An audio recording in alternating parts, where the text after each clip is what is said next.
Hi, everyone. My name is Shah. I wanted to thank, Josette, Barry, Chris, Stephanie, everyone at Gray Area for inviting me to do this. Um, and thank you guys for coming out. Um, it's really an honor to be here. I know, I know an embarrassing number of you here today. Um, so this has been a pretty nerve-wracking talk to prepare for. In many ways, y'all are family, right? You're all so incredibly smart and talented. Y'all have way better taste in music than me. And my life, as some of you know, just makes no fucking sense. Um, I want to talk a little bit about that today. Uh, since leaving the city, I've been working on two main threads, two main lines of work. One is running Gift Pop, a project Rachel Binks, who's going to be on a panel later, project that Rachel and I built almost 2 years ago. We were highly influenced by Golan Levin and Pablo Garcia, the words they said, the projects they did. We talked about previous work that they were building, products as provocations. For us, for Gift Pop, and our previous project, Meshu, that meant building the thinnest possible layer of a business around what was essentially an art project. For Gift Pop, that project was printing GIFs on demand onto animated lenticular prints, printing the material of the internet. And the question we've been trying to provoke was this. What would the world look like if artists got paid for their work? We've worked with many artists now, selling editions of their work and giving them 80% of the profits. It's been exciting work to cultivate.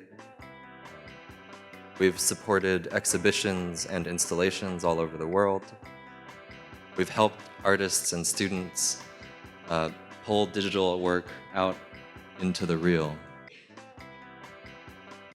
We've watched artists like Joe Winograd go even further, play with the material itself as its own medium, creating sculptures and jewelries, cutting these prints together.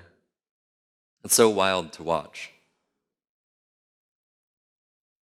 Yeah, the other thread I've been pursuing has been working with the government. In December of 2013, I was asked to join a team of folks working out of a hotel in Maryland to fix healthcare.gov. And I've been working with them ever since, carving up whole swaths of the website. It has been, without a doubt, the most important work that I will ever contribute to in my life. It has been exhausting and maddening at times, but it has also been intensely humbling. The people that I've worked with, both from the tech surge and the government, have been continuously inspiring. And though by now it seems like years and years ago that we started, the changes that we've been able to enact have actually affected millions of Americans. Taken together, though, these projects make absolutely no sense. I actually tried to draw the Venn diagram of working with GIFs and working with the government, but all I got was this.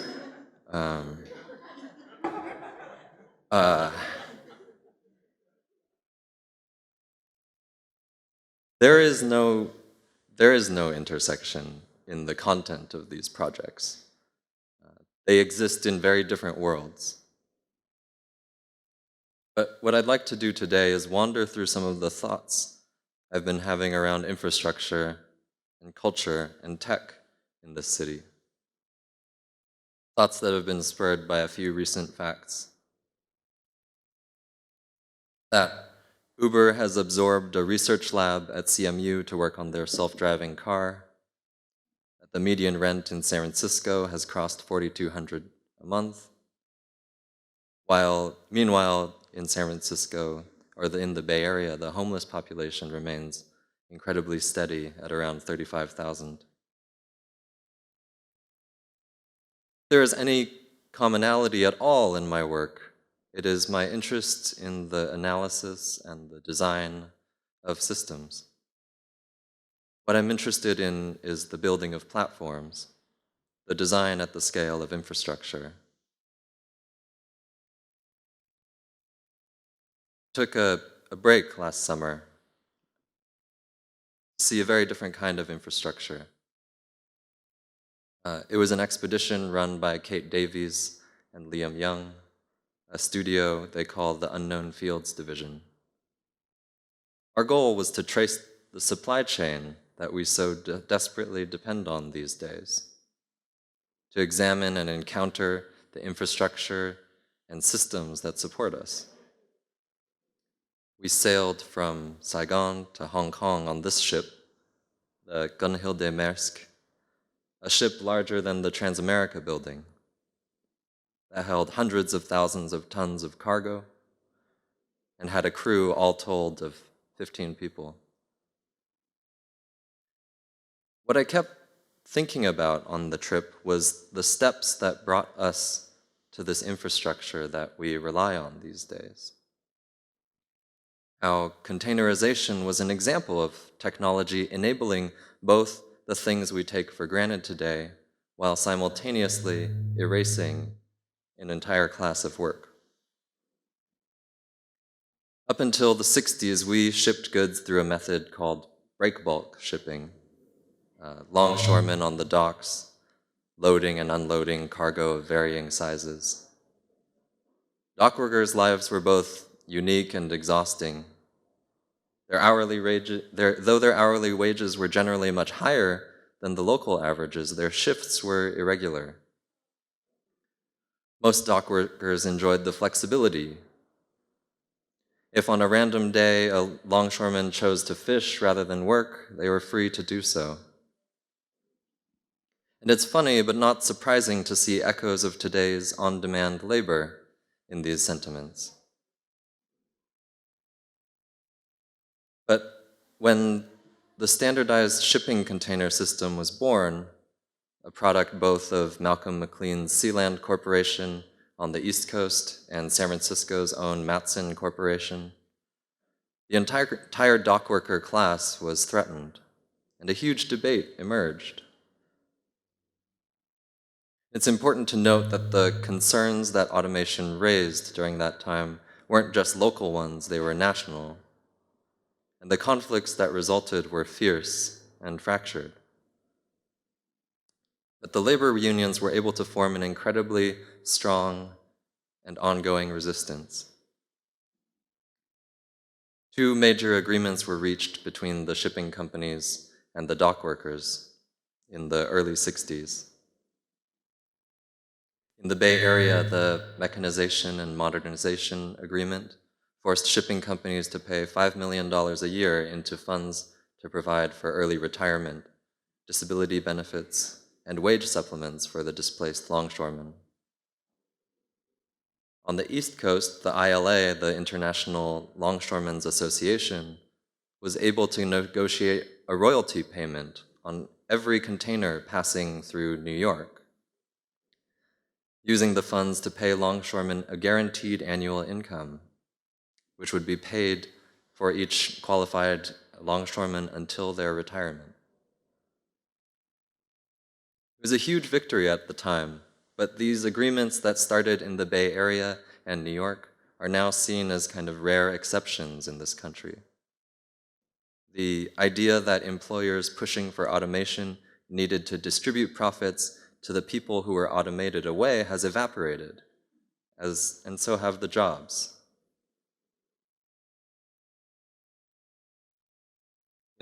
In just 10 years after these agreements, longshore labor went from over 1 million jobs to under 100,000. New ports were constructed in both Alameda and Newark in New Jersey to accommodate the larger container ships, and they took the industry with them. In New York, the industrial and maritime work that emptied from the shores of Brooklyn made room for the neighborhoods we're all familiar with today, like Williamsburg, Dumbo, Red Hook.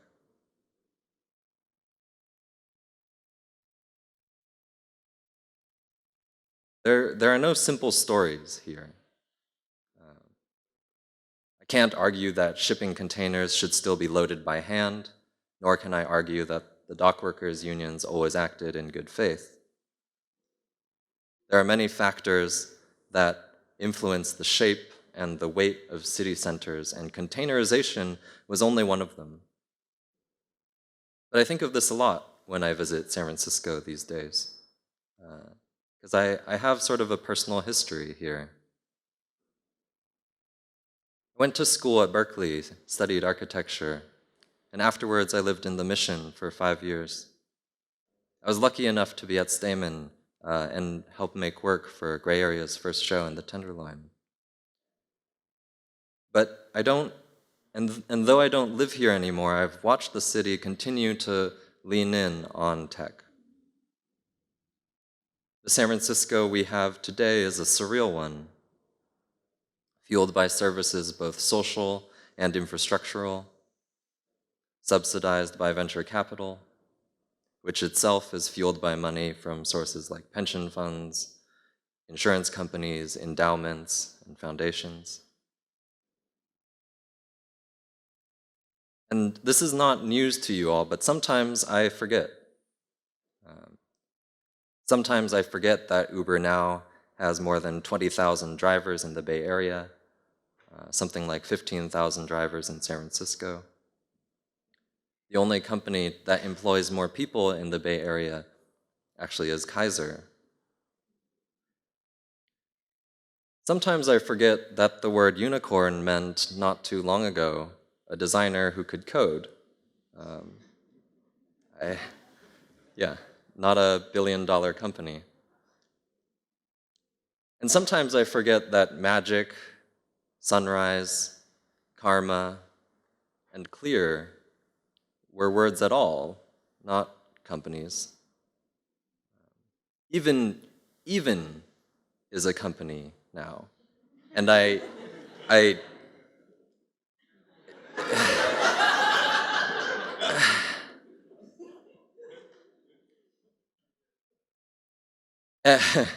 and it is weird and dizzying how fast companies grow these days. But what's really fascinating to me is that what this has done to culture and art. To borrow a Dymaxion phrasing, technology weirds culture. We're long past the fervor of modernism, the emotional distance of postmodernism. We are fully in a state of mainstream metamodernism, a constant oscillation between enthusiasm and irony, between fascination and disgust. Taken this way, culture and technology have hypercubed, holding multiple positions at the same time in our perceptions. All at onceness applied not just to density, but also to affect. We can see this manifest as a physics of the internet, that any popular enough ad campaign will have an equal and opposite reaction GIF. And its corollary, that any popular enough meme will end up co-opted by a brand in some way. The time it takes to close this loop is increasingly zero. Ryan Gosling's recent tribute to the Ryan Gosling Won't Eat His Cereal vines that Ryan McHenry made was a hilarious continuation, a touching memorial, a smart marketing play, and, and, and an intense context collapse, all at the same time. Yeah.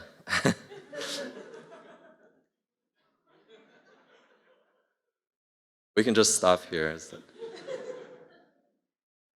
Um, and any, this is not unique, right? Any new technology built these days faces this immediate use, misuse, and creative abuse.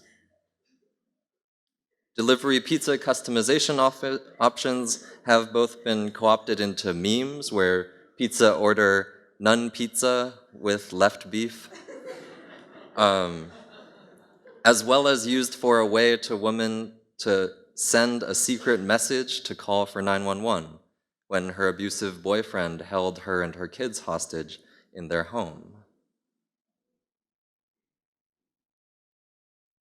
Not just tools that can be co-opted. In Lauren McCarthy's residency in San Francisco last year, she produced an app called CrowdPilot, building on much of her own previous work, but packaged as a fun new app for crowdsourcing advice on social interactions. Because it was built and presented and packaged as a fun new app, it was hyped and critiqued as such. It got a lot of mainstream press attention. It was on all the tech blogs. I find this amazing. What CrowdPilot says to me, this project, is that startup is something you perform.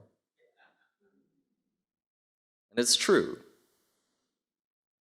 CrowdPilot is built on the same tools and technologies that most iOS developers use.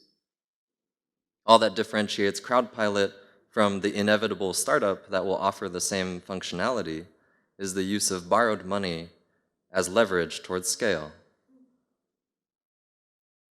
Leverage, as Eric mentioned yesterday, is that extra weight you have, whether through network effects or cash in the bank. It's what allows companies to force their way through environments full of incredible amounts of friction. The power of scale is what Facebook uses to lure publications to give their content up for the sake of instant loading. Leverage, as well as greed, is what allows companies like Uber to offer partnerships with lenders, signing up drivers into multiple-year leases that they then have to pay back by driving for Uber. Leverage is what allows companies like Uber to reinvent sharecropping. And it's easy to get angry in all of this and call for protest. But I don't think protest is the right word for it. Protest is disapproval. Protest is the first step.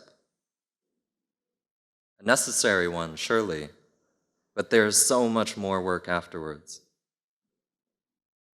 We know, of course, that networks and systems are not neutral, but it is important to recognize that our actions are not neutral either.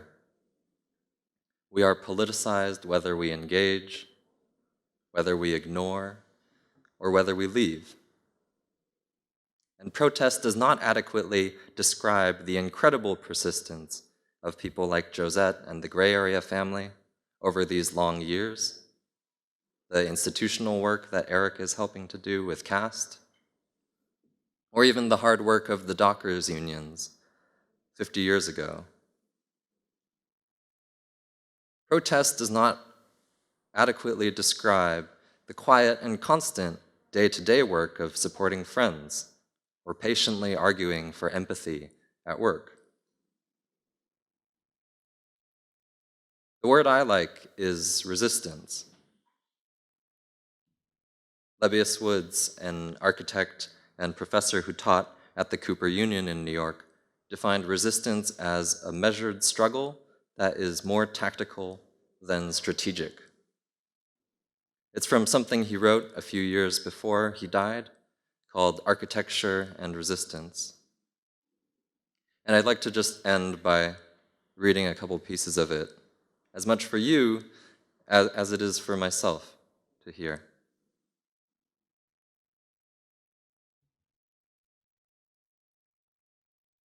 Resistance is not something that can be improvised at the barricades.